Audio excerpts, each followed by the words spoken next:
Star Wars is broken, not destroyed, not unwatchable, but broken in a way that fans feel every time a new movie or show comes out. You can see the cracks in the sequels, the constant recycling of nostalgia, the desperate attempts to squeeze one more story out of the same handful of characters. It is a galaxy that feels smaller than ever. But here is the thing. Star Wars is not beyond saving. It just needs someone willing to say the quiet parts out loud. Someone to admit that the Jedi Temple was a cult, that Mandalorians are not flawless warriors, and that Han Solo has always been a lovable loser, not some untouchable legend. The galaxy needs honesty, not more fan service. Because the truth is, fans are tired of being told the same bedtime story over and over. They want the myths cracked open, the heroes questioned, and the villains actually dangerous again. They want a Star Wars that takes risks, not one that hides behind nostalgia like a security blanket. Imagine a galaxy where Finn is the true hero of the sequels, where Luke trains Jedi with scars and wisdom, where Ewoks are recognised as the violent little psychopaths they really are. Imagine a galaxy where Snoke never existed and Palpatine stayed gone. That is a Star Wars worth fighting for. These are not just hot takes, they are fixes, bold rewrites that would give Star Wars its teeth back. Some fans would hate it, some would love it, but everyone would care again. And that is better than the endless shrug we have now. In this video, we are going to dive into 25 ways I would fix Star Wars if I were in charge. From rewriting the sequels, to exposing the flaws of the Jedi, to elevating the wildest parts of Legends. This is my plan to save a galaxy far, far away, and show you exactly how it could be better. If I were in charge of Star Wars, the first thing I would do is fix the sequels. Because let's be honest, those films are the definition of wasted potential. You had a stormtrooper who broke free from his conditioning, a scavenger who could have been the ultimate blank slate, and a hotshot pilot with charisma for days. That was a trio begging for proper arcs.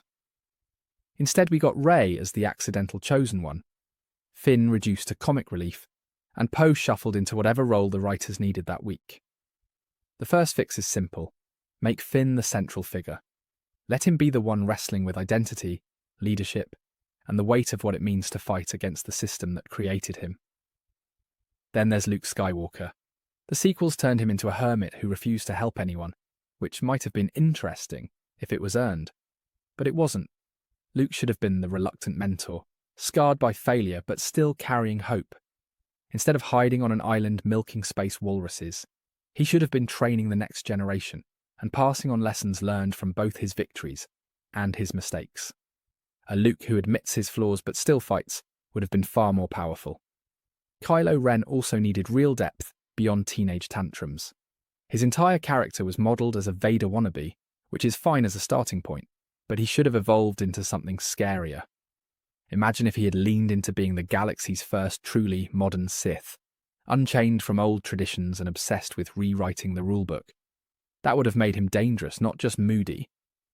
And while we are rewriting, let's address Snoke. Disney hyped him up as the next Palpatine, then killed him in the most anticlimactic way possible.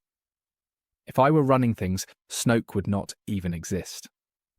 His role could have been filled by remnants of the Imperial leadership who manipulated Ben Solo from the shadows. No need for a golden bathrobe-wearing clone puppet. Just give us ruthless tacticians and let Kylo surpass them. Han Solo also needs to be demystified.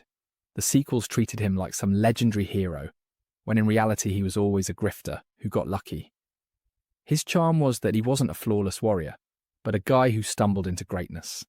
So in my version, Han's return would highlight that he never truly grew. He would still be scamming, still unreliable, and maybe even a liability to the Resistance. That would make his arc honest instead of glorified. Rey would also be reworked.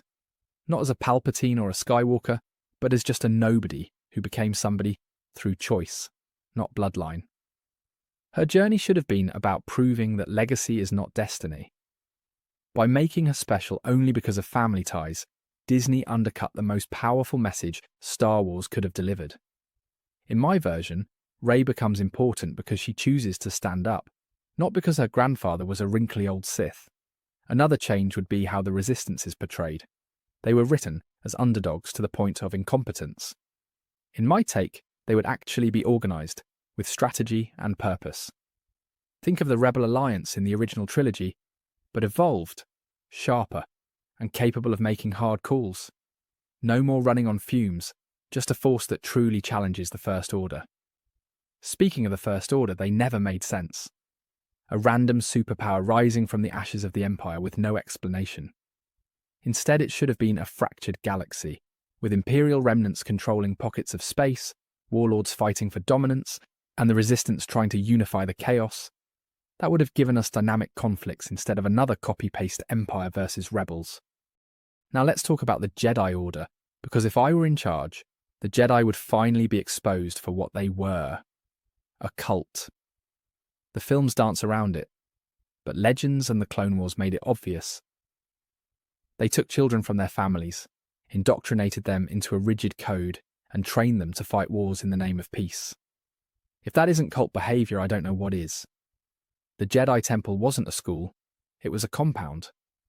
In my version, every story would make the audience question whether the Jedi were ever the heroes they claimed to be. Look at how they treated Anakin, constantly shaming him for his emotions, while ignoring the trauma they put him through. Or how they led clone soldiers bred for obedience and never questioned the ethics of using them as cannon fodder. That hypocrisy should be front and centre. Order 66 would be reframed as less of a tragedy and more of an inevitability. The Jedi were too blind, too arrogant, and too stubborn to see it coming. Instead of being framed as a sudden betrayal, it should feel like the universe correcting itself, a structure so brittle it was destined to collapse. The Swiss cheese model of failure, where every weakness lined up until the inevitable happened. At the same time, I would make sure the Jedi were not just villains. The point is not to turn them into Sith with robes. The point is to show complexity. Yes, they did good, but they also did harm, and the galaxy paid for their flaws. That is richer storytelling than painting them as flawless saints. Another fix involves Mandalorians. Fans treat them like ultimate warriors, but if we are honest, they lose constantly. Boba Fett got clowned in Return of the Jedi, and even in the Clone Wars, Mandalorians spent half their arcs being conquered or betrayed. So in my Star Wars, the myth of the Mandalorian super warrior would be challenged. They would still be cool, but the narrative would show their contradictions, their political failures, and their history of constant collapse. Then we have Ewoks. People see them as teddy bears with sticks, but think about what they actually did. They captured Han, Luke, and Chewie, planned to cook them alive, and were fully prepared to eat stormtroopers. These are not harmless mascots. They are guerrilla fighters with a taste for violence. In my version, Ewoks would be treated like the terrifying little psychopaths they really are. Han Solo, as I said earlier, would also be reframed. Not as a hero, but as a man whose charm only goes so far before reality catches up. That honesty makes him more interesting. Heroes with flaws are always more compelling than sanitized legends. Palpatine would also get a proper fix. Instead of resurrecting him in the worst way possible, I would show how his empire was designed to fail from the beginning. Palpatine built a system of fear, paranoia, and inefficiency. Brilliant for control in the short term, doomed in the long term. That's why the Empire was destined to collapse even without the rebels. And it makes Palpatine more fascinating, because it shows he built a house of cards on purpose. The Jedi cult, the Mandalorian myth, the Ewok menace, and the doomed Empire all point to the same thing. Star Wars needs to challenge its sacred cows, stop worshipping the surface level, and start interrogating the deeper truths. Only then does the galaxy feel alive again. Finally, let's look at the 25 hot takes that would completely reshape Star Wars under my watch. These are not just nitpicks, they are fundamental shifts that would make the galaxy far, far away feel bold again. Number 1, Finn becomes the main character of the sequels, not Rey. Number 2, the Jedi Temple is revealed as a cult compound. Number 3, Mandalorians lose their flawless reputation. Number 4, Han Solo is called out for being a loser, not a legend. Number 5, Snoke never exists because he is unnecessary. Number 6, Ewoks are reframed as violent gorillas, not plush toys. Number 7, Luke trains Jedi honestly, scarred but hopeful. Number 8. Rey is just a nobody who becomes somebody. Number 9. The Resistance is a real military, not a scavenger fleet. Number 10. The First Order is shown as fractured warlords, not a Second Empire copy-paste. Number 11. The Empire is designed to fail from the start. Number 12. Order 66 is reframed as inevitable collapse. Number 13. The Yuuzhan Vong invasion from Legends becomes canon. Number 14. Darth Bane's Rule of Two is explored in live action. Number 15. Mara Jade is finally introduced as a real character, not ignored. Number 16. Clone Wars is elevated as the series that secretly saved the prequels. Number 17. The prequels are treated as tragedy first, not awkward romance. Number 18. Ahsoka's story is expanded but not stretched into irrelevance. Number 19. Vader's presence is restrained so he remains special. Number 20. Palpatine's story ends with Return of the Jedi and stays ended. Number 21. Thrawn becomes the most dangerous villain in canon. Number 22. New stories take place in untouched eras, not just between films. Number 23. Droids are given more agency and perspective beyond comic relief. Number 24. The Force is explored in weird and mystical ways again, not just laser powers.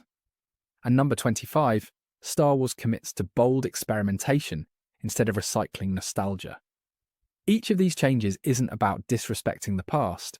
It's about respecting what made Star Wars magical in the first place. Bold choices, messy risks, and characters who feel alive instead of manufactured. That's the core of it all. Imagine a galaxy where Ewoks are feared, not mocked.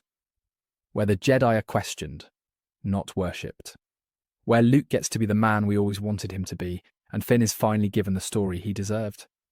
That is the galaxy I would build. And yes, these takes would make some people angry. But Star Wars has always thrived on debate. Fans argue about everything from midi-chlorians to lightsaber colours. So why not lean into it and tell stories that make people feel something again? At the end of the day, if I were in charge, Star Wars would stop being a museum piece and start being a living myth again. That is the galaxy I want to see. And I think deep down, it is the galaxy fans want too. Thank you for watching. Be sure to like, subscribe, and hit that share button. My main channel is Critical Analysis Hub, where I post Star Wars content about the movies. My secondary channel is Critical Analysis Hub Plus, where I focus on the shows of Star Wars. And my third channel is Critical Analysis Hub XP, where I post comic books. Be sure to take a moment and check them out. Thanks, and may the Force be with you.